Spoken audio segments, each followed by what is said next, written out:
Cuando nos confrontamos con nuestras emociones, muchas veces tenemos reacciones que después de que se enfrían esas emociones, nos damos cuenta de que quizás dijimos algo que no debíamos decir o reaccionamos de alguna manera.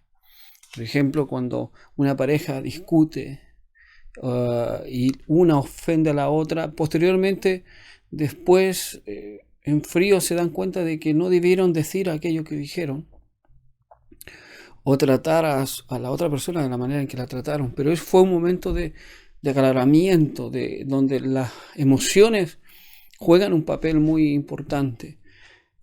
Como seres humanos tenemos es parte de nosotros.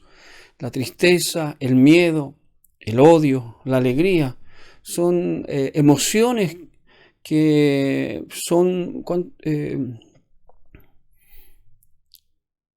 son activadas, digámoslo así, por nuestro entorno, por cosas que pueden suceder y por pensamientos que puedan tener en nuestra mente dándonos vuelta, que producen que haya una reacción química. El miedo, por ejemplo, cuando sentimos miedo o cuando sentimos odio, esa ira que muchas veces nos domina, son emociones.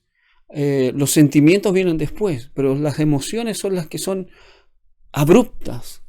Las emociones nos traicionan en el sentido de que muchas veces juzgamos sin tener más información de la que está ante nuestros ojos o lo que hemos oído y dictamos un juicio frente a ello, producto de esas emociones. Nos da ira aquel momento y nos enojamos. Me acuerdo de David, cuando el profeta Natán le viene con una causa a él y le dice: un hombre tenía una oveja a la cual quería mucho, como una hija, dice la escritura, y vino un vecino, le llegaron visitas y él de la nada tomó a la oveja de este hombre, que era el único animal que tenía y que la quería mucho, y lo sacrificó para sus invitados, lo mató para sus invitados. David reacciona iracundo y dice: ese hombre es digno de muerte. Natán ahí le dice: ese hombre eres tú. Y ahí viene una palabra de Dios para David por lo que había hecho. Tú conoces la historia. Pero ese momento de David fue un momento emocional. Y así muchas veces nos pasan cosas que creemos justas ante nuestros ojos, pero que no tenemos más información de la que nos está llegando. No lo podemos saber todo. Jesús en el Evangelio de Juan, en el capítulo 6, verso 63, dice: las palabras que yo os he hablado son espíritu y vida. La carne para nada aprovecha. Fíjate lo que él dice. La carne para nada aprovecha. ¿Qué quiere decir esto? Quiere decir la naturaleza humana. La vida es producto del espíritu, del viento, como dice otras traducciones, que Dios nos dio. Y esta carne es solo un recipiente, pero esta carne se mueve por emociones y esas emociones van en contra de lo que es lo que el Espíritu nos quiere hablar. Y el Espíritu está en la palabra. La palabra, dijo él: mis palabras son espíritu y son vida. Y la carne para nada aprovecha. Uno puede decir: bueno, pero Dios nos dice que somos templo del Espíritu Santo, que somos un vaso de barro. Pero si tomamos eso, el templo y el vaso de barro, solamente es el cascarón, digámoslo así. Me acuerdo de que alguien alguna vez por internet habló de que muchas veces somos solamente la caja del envoltorio, de la pizza, pero lo que importa no es la caja, es lo que está dentro. Y en este sentido calza perfectamente con esto, de que lo que importa es lo que tenemos dentro. Nosotros, como recipiente, como vasos de barro, muchas veces nos movemos solamente por nuestro exterior, nuestra naturaleza humana. Jesús dijo: eso para nada aprovecha. ¿Por qué? Porque nos va a traicionar, nos va a hacer, en momentos de alegría vamos a estar eufóricos y quizás tomamos decisiones apresuradas que después lo lamentamos. En un momento de ira podemos decir cosas, herir a personas y después nos arrepentimos. Entonces el movernos por las emociones no nos conviene. De hecho, Quien se mueve por las emociones no se mueve por principios. Quien se mueve por las emociones no obedece a la palabra de Dios, porque siempre va a buscar una manera de justificarse el no obedecer a lo que la Escritura le está mandando, o si hemos nacido de nuevo, porque esto es para creyentes, a lo que el Espíritu Santo te está amonestando a hacer: perdonar, amar. Y Jesús dijo que esos sentimientos no es que nos sirvan, pero son parte de nosotros, pero para la obra de Dios no sirven. No sirven de nada. Mira, la historia ahí era que Jesús alimentó a esa multitud. Y cuando la alimenta, Jesús se da cuenta de que muchos de los que estaban ahí se dieron cuenta y dijeron, vieron el milagro de la alimentación, y dijeron: este es el profeta que había de venir. Como se dice en buen chileno, guatita llena, corazón contento. ¿Cuál era la emoción? La alegría. ¿Qué es lo que querían hacer ellos con esa alegría, con esa emoción? Dijeron: ¡oh, qué tremendo es este milagro! Dijeron: hagámoslo rey. Jesús se dio cuenta, dice la Escritura, que lo querían hacer rey, y él se apartó. Ahora, ¿era malo? ¿No correspondía? Él era el rey, pero no era el momento. Hay veces que hay situaciones en que podemos estar en lo correcto, pero nuestras emociones nos apuran a hacer cosas que aún no es el tiempo. Jesús no se movía por emociones. Él pudo haber dicho: sí, soy rey. Después quizá le hubiera dicho a Dios: bueno, Dios, mira, la gente quería hacerme rey, por eso seguí el patrón de la gente. Eso le pasó a Saúl. Él también se movió por emociones, vio a la gente contenta y dijeron: dejemos cosas. Y aun cuando Dios había dado una orden perentoria, o sea, una orden clara de lo que tenía que hacer, Saúl perdonó, dice la Escritura, lo mejor del ganado. Entonces no obedeció a Dios. Quien se mueve por emociones no obedece a Dios, no obedece los mandamientos. La palabra, por muy clara que esté, va a chocar con sus sentimientos, y eso le va a impedir hacer lo que la palabra le está diciendo que haga. Como te repito, el amar, el perdonar, para todas esas cosas tenemos siempre una justificación. No es que la persona es así, pero la Escritura dice: ama a tu prójimo como a ti mismo. No está diciendo ámalo si te cae bien, ámalo si es simpático, ámalo si es un hermano. No, a tu prójimo. Y él puso un ejemplo claro de que el prójimo del hombre herido no era ni siquiera pariente, ni era de la misma nacionalidad, era un extranjero.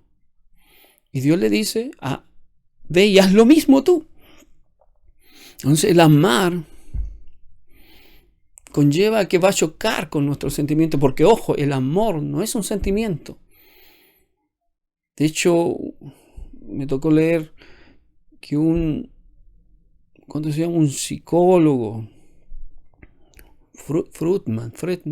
un psicólogo escribió sobre el amor, y él dice que el amor es una voluntad. En lo personal también yo digo lo mismo. ¿Por qué? Porque si no fuera una cuestión de voluntad, Dios no nos diría: ama a tu prójimo. No nos está diciendo siente amor, sino que ama. Es una orden. Por consiguiente, hay voluntad de por medio. Hay una voluntad en nosotros. Entonces, esa voluntad debe movernos. Y cuando obedecemos a Dios, va a venir la emoción, pero con un fundamento más estable, no tan turbulento como son las emociones. Los que estudian estas cosas dicen que la emoción es un momento explosivo, y los sentimientos generados por esa emoción son los que perduran. Por ejemplo, muere un ser querido y en ese momento la emoción que estalla es tristeza. Después pasa el tiempo, se llora, se derrama todo lo que hay que derramar, pero después queda el proceso de esa emoción, y eso conlleva a llevar una tristeza, un sentimiento de tristeza por la pérdida de la persona. Ya no es explosiva, pero sí está la tristeza, y ese es el sentimiento que es mucho más duradero. E increíblemente, el sentimiento que va de la mano de la emoción, la que más dura es la tristeza. Las demás son destellos. Pero por eso la Biblia nos dice que que debemos buscar el gozo del Señor, porque esa es nuestra fortaleza. Dios nos bendiga. Debemos buscar el gozo en hacer la voluntad de Dios. Y la verdadera tristeza es aquella que nos lleva, dice la Escritura, al arrepentimiento, al reconocer de que nos hemos equivocado. Este es un tema mucho más largo, pero quiero dejarlos ahí, en decir a ti, hermano, a ti, mi hermana, que no te muevas por las emociones, que confróntalas tus emociones. Quizás es difícil de manejar. Todos hemos pasado por ello. Pero no tomes decisiones enojado, no tomes decisiones tristes, no tomes decisiones cuando te llena un sentimiento de odio o de temor. No tomes decisiones ahí, porque te pueden llevar a cometer muchos errores y puedes herirte tú mismo. Entonces procesa ese dolor, pero no digas nada a nadie, como se dice, y trata de ponerlo delante de Dios, porque tenemos a alguien que está siempre a nuestro lado y que nos va a entender, porque Él nos creó. Si hay momentos en que tú parecieras que quisieras tomar la justicia por tus manos, la Biblia dice que demos lugar a la ira de Dios, porque el que juzga justamente es Dios, no nosotros. Si hay tristeza, si algo nos ha provocado tristeza, procesémosla, pero no tomemos decisiones en medio de esa tristeza, porque podemos equivocarnos. Porque el hombre carnal o emocional que se maneja humanamente no va a estar haciendo la voluntad de Dios. Por consiguiente, si nosotros actuamos guiados en un momento de tristeza o de mucha alegría o de mucho miedo, no vamos a hacer la voluntad de Dios. Mira, el temor, con esto termino, el temor nos frena frente a lo que debemos hacer. La alegría muchas veces nos lleva a decir cosas que nos parecen graciosas y que pueden causar risa, pero sin darnos cuenta hemos herido en esa broma, producto de la emoción, de la alegría, hemos herido muchas veces. Y esto ha pasado y pasa. En un momento de tristeza solamente vemos lo negro de Dios, lo negro de la situación, y no vemos a Dios, y debemos enfocarnos en que Él está con nosotros. Busquemos en la palabra, y eso podría ser un tema siguiente, buscar en la palabra ¿cómo decirlo? Una base para decir qué palabras me ayudan en momentos de tristeza, qué palabras me ayudan en momentos de gozo. De hecho, la Biblia los tiene, pero a veces nos olvidamos de escudriñar las Escrituras. Y la misma palabra nos da la fuerza, porque cuando estamos solos, cuando se ha ido seres queridos como los padres, la Biblia dice que aunque padre y madre me faltara, con todo Jehová me recogerá. Que aunque estemos en tiempos tan terribles, donde hay tanto odio, que la gente está como muy llevada por sus emociones, quiere justicia inmediata, quiere tomar la justicia por sus manos, todo lo juzga rápidamente. No podemos nosotros, como creyentes en Jesucristo, en Yeshua, como le conocen, como se le está diciendo hoy en muchos lugares, porque ese era el nombre real, en definitiva, de nuestro Señor, creyentes en el Mesías, en el Cristo que resucitó, no podemos estar siguiendo las mismas corrientes emocionales del mundo. Que Dios te bendiga. No hagas nada en ningún momento en que la emoción esté fluyendo. Procésala. Procesa esa emoción. Si has de llorar, llora.